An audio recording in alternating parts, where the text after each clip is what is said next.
السلام علیکم، دس از ذوالفقار طارق اور آج ہم بات کرنے جا رہے ہیں کہ آپ کیسے رائٹ ٹیکنالوجی اپنے پروجیکٹ کے لیے یوز کر سکتے ہیں۔ دیکھیں، سافٹ ویئر انجینئرس کا ایک پرابلم ہوتا ہے کہ وہ ایک پوائنٹ بلینک اسٹیٹمنٹ دے دیتے ہیں۔ تو وہ پوائنٹ بلینک اسٹیٹمنٹ کیا ہوتی ہے؟ فار ایگزامپل کہ اگر ہم نے اپنے پروجیکٹ کے لیے کسی ٹیکنالوجی کا یوز کرنا ہے تو جو سافٹ ویئر انجینئرز ہیں وہ یہ کہتے ہیں کہ سر یہ ٹیکنالوجی لیٹسٹ ہے تو آپ اسے یوز کر لیں تو ہمیں بڑا فائدہ ہو جائے گا، کیونکہ یہ فاسٹ بھی ہوگی۔ اوبویسلی وہ امپلائی کر لیتے ہیں کہ اگر یہ نیو ہے تو یہ فاسٹ بھی ہوئے گی۔ لیکن جب بھی آپ کوئی بھی ٹیکنالوجی کو یوز کرنے جا رہے ہوتے ہیں نا، تو آپ کو ہر ٹیکنالوجی کے جو پروز اینڈ کونز ہیں ان کو وے کرنا چاہیے before using any technology in your project. تو آج کل جس طرح مونگو ڈی بی بہت پاپولر ہوا ہے، تو انجینئرز کہتے ہیں کہ سر ہم جو ہے نا مونگو ڈی بی یوز کر لیتے ہیں، یہ لیٹسٹ ہے، نیو ہے، تو یہ فاسٹ بھی ہوئے گا، اس میں پرفارمنس بہت تیز ہے۔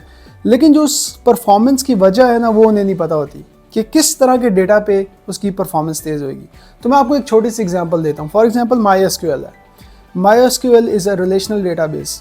تو اس میں اگر آپ کی ڈیٹا بیس کی جو نیچر ہے وہ ریلیشنل ہے نا، تو مائی ایس کیو ایل تو بہت اچھے سے کام کرے گا۔ لیکن آپ کو پتہ ہے کہ مونگو ڈی بی میں many to many relationships کو آپ میپ نہیں کر سکتے۔ اگر آپ کو کرنا بھی ہے تو آپ کو اس کے ورک اراؤنڈ ڈھونڈنے پڑتے ہیں۔ تو اگر آپ کا ڈیٹا اس طرح کا ہے تو مونگو D B is a bad choice. اسی طرح ہی کچھ لوگ کہتے ہیں جی sir Node J S use کر لیں۔ Node J S is a very popular programming platform جو کہ آپ یوز کر سکتے ہیں۔ It's a language based on, it's a framework based on JavaScript. لیکن آپ کو پتہ ہے کہ آپ کا جو پروجیکٹ ہے اگر وہ ڈیٹا انٹینسو ہے تو نوڈ جے ایس اس میں فیل کر سکتا ہے۔ تو دیکھیں، ان سب چیزوں کو آپ نے دھیان میں رکھنا ہوتا ہے کہ کون سی ٹیکنالوجی آپ نے کب یوز کرنی ہے۔ تو اس ٹاپک میں تو بہت زیادہ ڈیٹیل میں تو میں نہیں جا سکتا کیونکہ it's a very long and extensive topic, لیکن میں آپ کو کچھ چیزیں ریکمینڈ کر سکتا ہوں کہ آپ کیسے ایک اچھی ٹیکنالوجی چوائس لے سکتے ہیں۔ تو سب سے پہلے میں آپ کو یہ بک ریکمینڈ کر رہا ہوں، designing data intensive applications by Martin Kleppmann. دیکھیں، یہ بک ایک بہت ہی اچھی بک ہے۔ اس میں آپ کو بہت سارے ٹاپکس ملیں گے کہ آپ نے ڈیٹا کو کیسے سٹور کرنا ہے، ڈیٹا کو کیسے ریٹریو کرنا ہے، کون سا ڈیٹا بیس یوز کرنا ہے، کون سی کیوری لینگویج یوز کرنی ہے، کون سی اسٹریٹجیز یوز کرنی ہے، ڈیٹا کو سکیل کیسے کرنا ہے، ڈیٹا بیس کو کیسے سکیل کرنا ہے، ہاریزونٹل سکیلنگ کرنی ہے، ورٹیکل سکیلنگ کرنی ہے، کیوریز کو کیسے ایگزیکیوٹ کرنا ہے۔ یہ ایک بہت ہی ڈیٹیلڈ بک ہے جو کہ آپ کی ہیلپ کر سکتی ہے ان آرڈر ٹو انڈرسٹینڈ کہ آپ نے کب اور کس ٹائم ایک ٹیکنالوجی کو یوز کرنا ہے۔ اسی طرح ہی پروگرامنگ لینگویج کے لیے بھی بہت ساری بکس ریکمینڈڈ ہیں۔ تو جب بھی آپ کسی پروگرامنگ لینگویج کو اپنے پروجیکٹ میں یوز کرنے لگے ہوئے تو آپ کو سب سے پہلے یوز کیس دیکھنا ہے، کس یوز کیس کے لیے کون سی پروگرامنگ لینگویج اچھی ہے۔ اب جس طرح ایک بڑی پاپولر ایگزامپل ہے کہ آپ ریاکٹ جے ایس یوز کر لیں یا نوڈ جے ایس یوز کر لیں یا پائتھن یوز کر لیں، تو اسی طرح ہی پروگرامنگ لینگویجز کی بات ہوتی ہے۔ اب لوگ کہتے ہیں سر سی یوز کر لیں، سر پی ایچ پی یوز کر لیں، سر پائتھن یوز کر لیں، لیکن آپ کو پتہ ہونا چاہیے کہ کس پروجیکٹ کے لیے کون سی لینگویج اچھی ہے۔ فار ایگزامپل اگر آپ ایک ڈیٹا سائنس کا پروجیکٹ کرنے جا رہے ہیں اور اس میں آپ یوز کرتے ہیں P H P, although P H P is a good programming language, لیکن for data science it's not a good programming language. اس کی وجہ یہ ہے کہ پی ایچ پی میں آپ کو جو سپورٹ ہے ڈیٹا سائنس کی وہ بہت کم ملتی ہے، یا مشین لرننگ یا آرٹیفیشیل انٹیلیجنس کی سپورٹ بہت کم ملتی ہے۔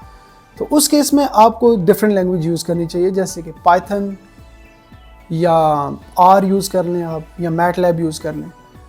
جو چوائس ہے وہ آپ کو ڈپینڈ کرتی ہے کہ آپ کی پروجیکٹ کی نیچر کیا ہے۔ تو فار ایگزامپل اگر آپ نے ایک آپریٹنگ سسٹم کے کرنل کے لیے سافٹ ویئر لکھنا ہے تو اس کے لیے پی ایچ پی یا Python would be a bad choice, کیونکہ پی ایچ پی اور جو پائتھن ہے وہ آپ کو میموری مینجمنٹ اچھے طریقے سے نہیں دیتی، آپ میموری کو خود کنٹرول نہیں کر سکتے۔ لیکن on the other hand C plus plus اور جو سی ہے وہ ایسی لینگویج ہے جو کہ آپ کی میموری مینجمنٹ بہت اچھے سے کرتی ہے۔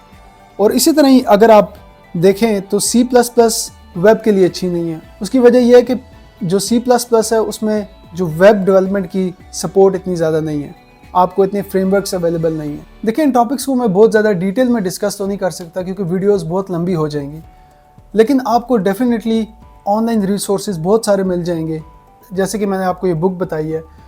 لیکن میں آپ کو یہ ایک موٹیویشن ضرور دے سکتا ہوں کہ آپ کسی بھی لینگویج کو، کسی بھی ٹیکنالوجی کو بلائنڈلی فالو نہ کریں، بز ورڈز پہ نہ جائیں، اس کی پاپولیرٹی پہ نہ جائیں، کتنے لوگ یوز کر رہے ہیں اس پہ نہ جائیں۔